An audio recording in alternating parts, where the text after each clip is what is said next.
सूरज तकरीबन 93 million miles दूर है। इसका मतलब है कि सूरज की रोशनी को जमीन तक पहुंचने में तकरीबन 8 मिनट लगते हैं। लेकिन ये फिर भी इतना करीब है कि हम सोलर एनर्जी से फायदा उठा सकते हैं। और हम ऐसा क्यों ना करें? देखें, सोलर एनर्जी रिन्यूएबल है और तकरीबन नाकाबिल तस्फीर भी है। ये एक क्लीन एनर्जी सोर्स भी है। इसीलिए हम ज़्यादा से ज़्यादा सोलर एनर्जी की तरफ जा रहे हैं, ताकि या तो बराह रास्त अपने घर गर्म करें या बिलवास्ता तौर पर बिजली पैदा करें। अब पहली किस्म सोलर हीटिंग की, जो पहली किस्म मैं बताने जा रही हूं, इसे पैसिव कहते हैं। जैसे कि नाम से जाहिर है, पैसिव में आपको ज़्यादा मेहनत नहीं करनी पड़ती। मेरे ख्याल में ये बिल्कुल ऐसे है जैसे आप बस सूरज में लेट जाएं। इसीलिए दुनिया भर में ये तरीका सबसे ज़्यादा एक्सेसिबल और सबसे सस्ता है। कुछ मिसालें ये हैं कि घर को पैसिव तरीका से कैसे गर्म किया जा सकता है। मसलन वो मवाद जिनसे घर बनाया गया हो।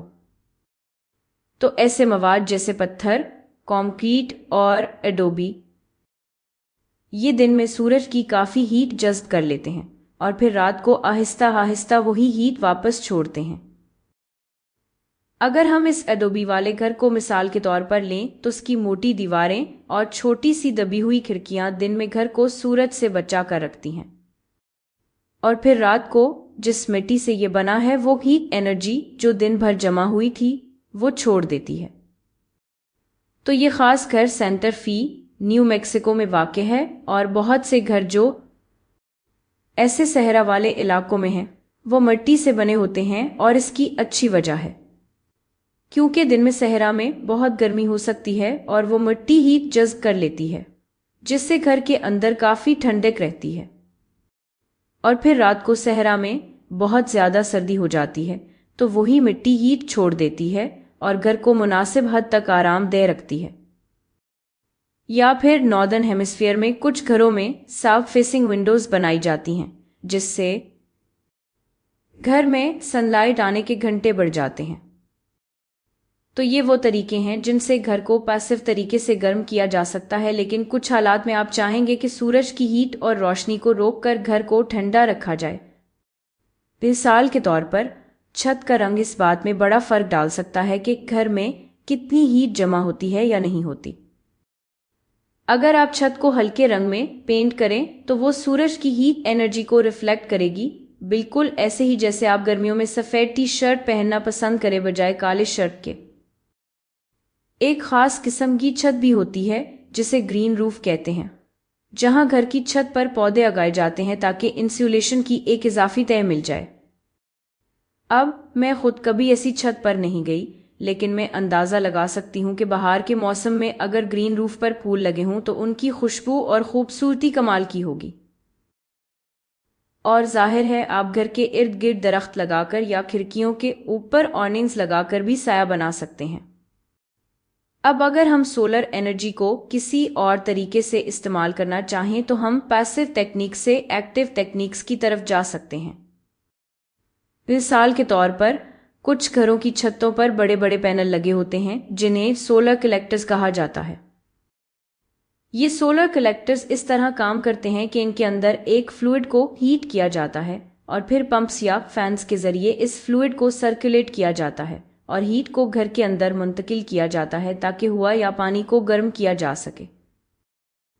तो जब हीट को घर के अंदर मुंतकिल करने के लिए पंप्स या फैंस इस्तेमाल किए जाएं तो यही चीज़ इसे एक्टिव हीटिंग बनाती है, सिर्फ पैसिव नहीं रहती। एक और मुतबादिल ये है कि अगर आपके पास बहुत ज़्यादा जगह हो तो आप कॉन्सेंट्रेटेड सोलर पावर सिस्टम यानी CSP लगा सकते हैं, जो असल में बहुत सारे रिफ्लेक्टर्स होते हैं जो सोलर एनर्जी को कॉन्सेंट्रेट करते हैं। एक खास किस्म में आईने इस्तेमाल होते हैं जो सोलर एनर्जी को एक ही टावर पर रिफ्लेक्ट करते हैं। फिर इस एनर्जी को पानी उबालने, स्टीम बनाने और आखिर में बिजली पैदा करने के लिए इस्तेमाल किया जा सकता है। यूनाइटेड स्टेट्स में सबसे बड़ा CSP मोहारवी डिजर्ट में है, जो कैलिफोर्निया की सरहद के बिल्कुल करीब नेवाडा के पास वाक़ है। इसे इवेम्पर सोलर पावर फैसिलिटी कहा जाता है। आप यहाँ देखेंगी कि 3 कंसेंट्रिक सर्कल्स हैं जिनमें आईने ही एनर्जी को इंफ्रारेडी टावर्स पर रिफ्लेक्ट कर रहे हैं। और यहाँ लाखों आईने हैं। ये प्लांट 3,500 एकड़ जमीन पर फैला हुआ है और कैलिफोर्निया में 1 लाख से ज्यादा घरों को बिजली दे सकता है। ऐसे सिस्टम्स का नुकसान ये है कि शुरू में इन पर काफी पैसा और जगह लगती है और अगर मौसम खराब हो तो ये इतना अच्छा काम नहीं करते। कुछ साल पहले की कहानियां भी हैं कि सैकड़ों परिंदे वाकई में जल गए थे जब वो आईनों और टावर्स के दरमियान से उड़ते थे। तो आप अंदाजा लगा सकते हैं कि कितनी ज्यादा ही एनर्जी इन आईनों से रिफ्लेक्ट हो रही है। अच्छी बात यह है कि ये रिफ्लेक्टर्स मेंटेन करना निस्बतन सस्ता हो सकता है दूसरी टेक्नोलॉजीज के मुकाबले में, और ये दुनिया भर के उन बड़े सहरा इलाकों में इस्तेमाल हो सकती है जो पहले ही खाली पड़े हैं।